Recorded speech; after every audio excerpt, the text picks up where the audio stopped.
नमस्कार, मैं हूं आपके साथ अनुष्का और आप देख रहे हैं न्यूज समाचार जनता की आवाज। आइए रुख करते हैं आज की खास खबर। सपना, श्रद्धा या साजिश? बिचपरी कांड में खाटू श्याम मूर्ति प्रकरण बना प्रशासन की अग्नि परीक्षा। उन्नाव में हसनगंज तहसील क्षेत्र के निंदेमऊ ग्राम पंचायत के मजरा बिचपरी में कथित तौर पर खुदाई से खाटू श्याम की मूर्ति निकलने का मामला अब केवल आस्था तक सीमित नहीं रह गया।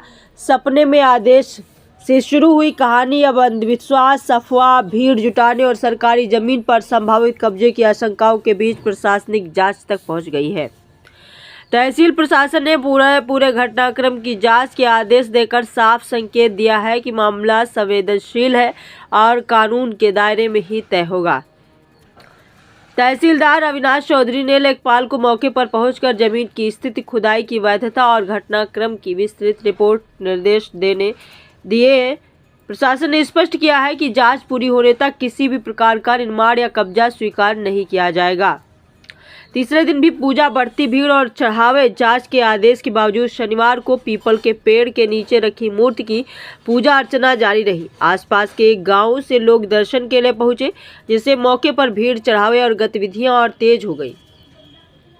यही स्थिति प्रशासन और कानून व्यवस्था के लिए नई चुनौती बनती जा रही है। आस्था की आड़ में सवाल। ग्रामीणों का एक वर्ग इसे चमत्कार और श्रद्धा का विषय मान रहा है, जबकि दूसरा वर्ग खुलकर सवाल उठा रहा है। आरोप है कि अफवाह फैलाकर भीड़ जुटाई जा रही है, चढ़ावे के नाम पर अवैध वसूली हो रही है और सरकारी जमीन पर स्थायी मंदिर निर्माण की जमीन तैयार की जा रही है। सरकारी जमीन का दावा। ग्रामीणों के अनुसार जिस स्थान पर मूर्ति रखी गई है वो गाटा संख्या 185 की नवीन प्रति सरकारी भूमि है। इसी स्थान पर कच्चा चबूतरा बनाकर भविष्य में मंदिर निर्माण की चर्चा चल रही है। यदि यह दावा सही पाया गया तो बिना अनुमति खुदाई, धार्मिक स्थापना और निर्माण सीधे तौर पर कानून का उल्लंघन होंगे। ऑनलाइन मूर्ति और गहराता संदेश। सोशल मीडिया पर वायरल तस्वीरों से मिलती जुलती खाटू श्याम की मूर्तियां ऑनलाइन लगभग 2000 में उपलब्ध होने की जानकारी सामने आने के बाद संदेह और गहरा गया है। गांव में चर्चा है कि कहीं यह पूरा घटनाक्रम पहले से लिखी गई स्क्रिप्ट तो नहीं। पहले सपना, फिर खुदाई, फिर वायरल प्रचार और अंत में स्थायी कब्जे की तैयारी। 2022 की याद दिलाती मिसाल। ग्रामीण 2022 के उस मामले को भी याद दिला रहे हैं जब उन्नाव में ऑनलाइन मंगाई गई मूर्तियों को खेत से निकालने की अफवाह फैलाकर भीड़ जुटाई गई थी। तब डिलीवरी मैन के खुलासे के बाद पुलिस ने सख्त कार्रवाई करते हुए गिरफ्तारियां की थी। अब सवाल उठ रहा है कि क्या बिचपरी में भी वैसे ही सख्ती देखने को मिलेगी। प्रशासन का साफ संदेश। तहसीलदार अविनाश चौधरी ने कहा, लेखपाल को जांच के निर्देश दिए गए हैं। सरकारी जमीन पर किसी भी तरह का कब्जा या निर्माण नहीं होने दिया जाएगा।